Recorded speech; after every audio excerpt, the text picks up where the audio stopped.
Hey everyone and welcome back. So wanted to do a quick review today of a release I am super excited about, and that is indeed the new 4K release from Scream Factory of Alligator from 1980. And there's the front of the slipcover with that new artwork. And there's the side real quick. And just there's the back. And I did actually flip the inside to the original poster, which you can see right there. And of course the back. Same thing, just lists all the extras and everything. And of course, just real quick, this actually has 3 discs. So there's the 4K disc, the Blu-ray that has the film, obviously with the new transfer and all the extras, as well as, let's turn that around, there we go, as well as an extra Blu-ray which has the TV cut, but I'll get to that in a moment. So first up, from this recording, I did actually just get this in yesterday and was able to watch it last night, and this is a release I've been waiting for years. I don't think this has actually gotten a release since the DVD, which was, I don't even know how many years ago. Definitely more than 10 years ago, that's for sure. And I don't know whether or not it was a rights issues, or did Lionsgate put out the old DVD? Because maybe it was tied up there and then it finally, the rights transferred over or something. I don't know. I'm not going to pretend to know because I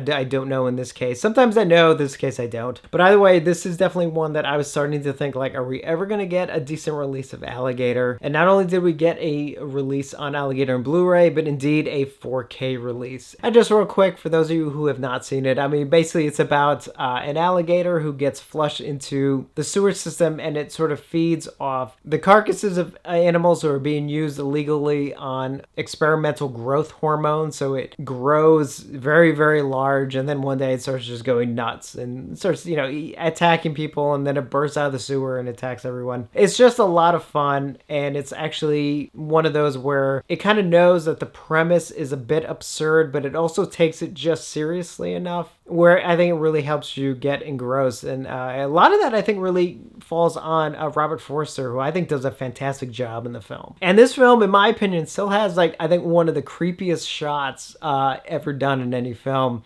And I'll just say it's the pool. It takes place during a pool scene. Those of you who've seen it probably know what I'm talking about. And for those of you who haven't seen it, I think you hopefully you'll agree, especially from like a child's perspective. I think it's just a frightening shot. And it was really fun to revisit it because I've not seen it in so long. And I have to say, it looks so good. I have obviously taken into account that, yes, it's a not super low budget, but a fairly low budget film from 1980. So it's going to have sort of the usual issues that a film made during that time, a low budget film made during that time is going to have, a little bit maybe extra grain and everything. But I have to say that I didn't find it bad at all, and it was not scrubbed over, which is also sometimes a concern that I have, that they apply filtering to the transfer to try and erase some of the grain, but then that's when you get a really bad looking sort of waxy look to everything. It's like, leave the grain intact. And I have to say, because this transfer was, in my opinion, done properly, the grain is very fine, so it looks very filmic. The colors are there. I mean, honestly, the outside of maybe one frame where I think there was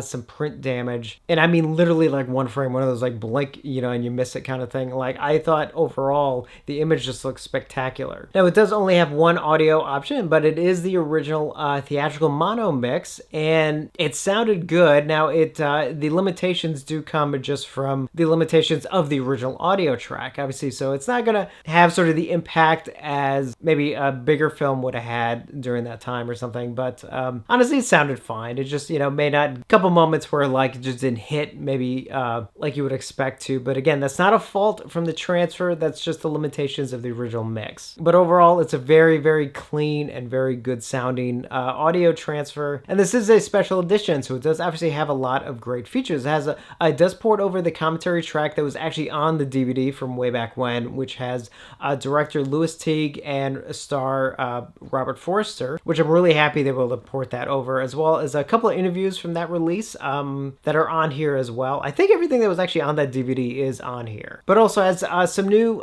interviews, including an interview with actor Bryan Cranston, who actually worked as a production assistant on the film, which I think is actually really, really cool that they were able to get that interview and that he was willing to talk about it as well. one with actress Robin Riker in the film, a new interview with Louis Teague. So it actually has like 2 interviews, one from that DVD from way back when, as well as a new one, which actually I think is a little bit more of a career retrospective. One with the effects artist Robert Short. It has like 2 interviews with John Sayles, again, like an older one that was done and then a fairly new one, as well as the theatrical trailer and a TV spot, as well as the Trailers from Hell version of it as well. And what's cool is that it actually does have 2 versions of the film. It has the obviously the original theatrical cut, which is where the new transfer is done from the negative, which is on the 4K disc, and the Blu-ray disc, and then the extra Blu-ray disc that is included in the set has the original television cut on it. And that's a cut that has it does use the new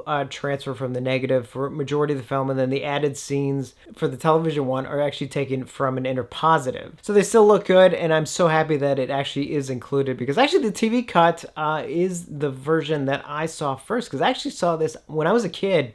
I saw this on TV first. Yeah, I think it was on like a local channel like one night that I'm sure I stayed up much later than I should have, you know, but it's like, I remember in the commercial, the shot where the alligator is like bursting out of the sidewalk. I was like, I remember seeing that as a kid. I was like, I have to see that movie. So I have to say, as an overall package, I think this is a spectacular release. I think Scream Factory has literally knocked this one out of the park. I mean, for a film like this, I mean, if this was only even a Blu-ray release, it would have been fantastic. But the fact that we also get the 4K transfer on it as well, it really just takes this to a whole other level. And the fact that we have a film like this in 4K, I mean, I know I've said this a couple times, but it's like, this is just makes me so excited for the format and possibilities for other films coming down the pipeline. So if you've seen the film, I cannot recommend this release enough. And if you've never seen the film, I definitely recommend it. It is a lot of fun. I mean, if you like your sort of nature run amok films, or if you're just like a really fun B movie, I think you will enjoy Alligator quite a bit. So that's just my quick review of the new Scream Factory release of Alligator. Definitely let me know if you have any questions. I'll try and answer them the best I can. And if you've picked it up and watched it, definitely let me know your thoughts. And as always, thank you for watching, and I will see you on the next one.